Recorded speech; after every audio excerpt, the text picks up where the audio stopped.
जो जन्मा है वह मरेगा ही, चाहे वह मनुष्य हो, देव हो, पशु या पक्षी, सभी को मरना है। ग्रह और नक्षत्रों की भी आयु निर्धारित है और हमारे इस सूर्य की भी। इसे ही जन्म चक्र कहते हैं।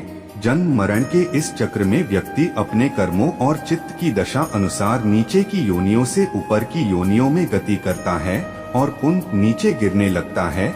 यह क्रम तब तक चलता है जब तक कि मोक्ष नहीं मिल जाता है। कई बार स्थितियां बदल जाती हैं। आओ जानते हैं। इससे पहले हमारे चैनल जीतू भैया व्लॉग्स को सब्सक्राइब करें और वीडियो को लाइक करें। गरुड़ पुराण अनुसार कि मरने के बाद क्यों नहीं शव को अकेला छोड़ा जाता है। दाह संस्कार कुछ समय के लिए टाल देते हैं इन 3 कारणों से।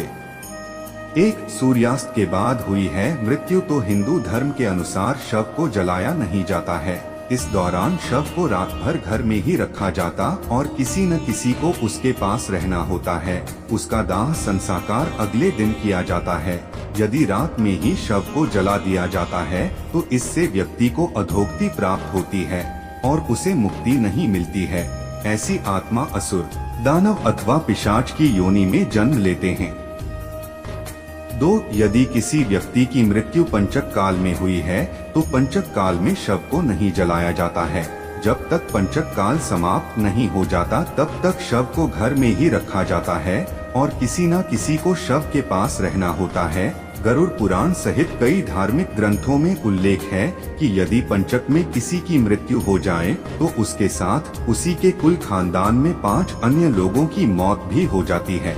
इसी डर के कारण पंचक काल के खत्म होने का इंतजार किया जाता है, परंतु इसका समाधान भी है कि मृतक के साथ आटे, बेसन या कुछ सूखी घास से बने 5 पुतले अर्थी पर रखकर इन 5 का भी शव की तरह पूर्ण विधि विधान से अंतिम संस्कार किया जाता है।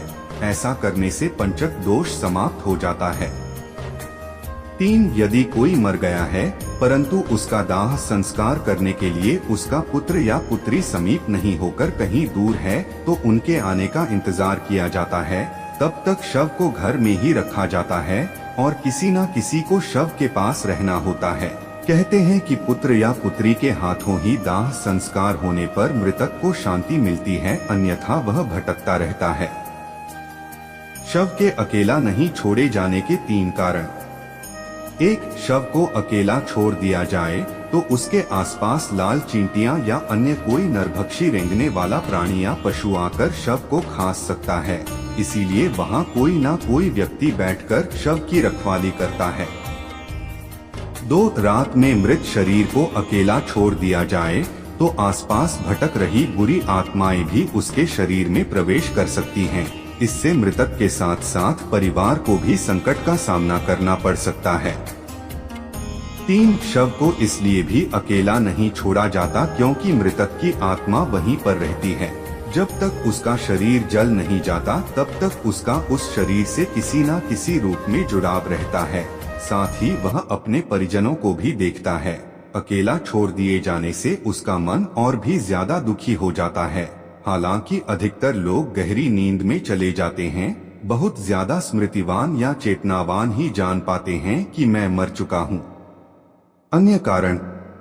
1. यह भी माना जाता है कि यदि ज्यादा समय हो जाए तो शव से निकलने वाली गंध के चलते कई तरह के बैक्टीरिया भी पनपने लगते हैं और मक्खियां भी भिनभिनाने लगती हैं। इसीलिए वहां इस दौरान अगरबत्ती की सुगंध और दीपक भी जलाया जाता है।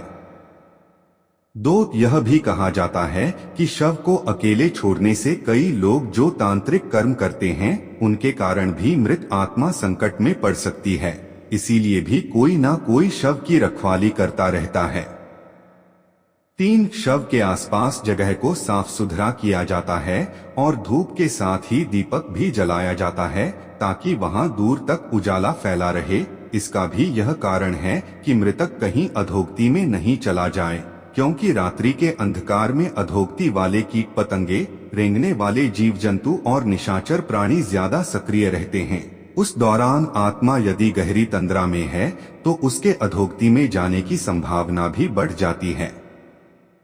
उल्लेखनीय है कि भीष्म पितामह ने अधोगति से बचने के लिए ही सूर्य के उत्तरायण होने का इंतजार किया था। उत्तरायण में प्रकृति और चेतना की गति ऊपर की ओर होने लगती है। पुराणों के अनुसार व्यक्ति की आत्मा प्रारंभ में अधोगति होकर पेड़ पौधे, कीट पतंगे, पशु पक्षी योनियों में विचरण कर ऊपर उठती जाती है और अंत में वह मनुष्य वर्ग में प्रवेश करती है।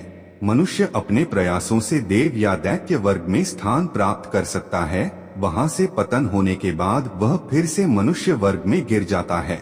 यदि आपने अपने कर्मों से मनुष्य की चेतना के स्तर से खुद को नीचे गिरा लिया है तो आप फिर से किसी पक्षी या पशु की योनि में चले जाएंगे। यह क्रम चलता रहता है, अर्थात व्यक्ति नीचे गिरता या कर्मों से ऊपर उठता चला जाता है।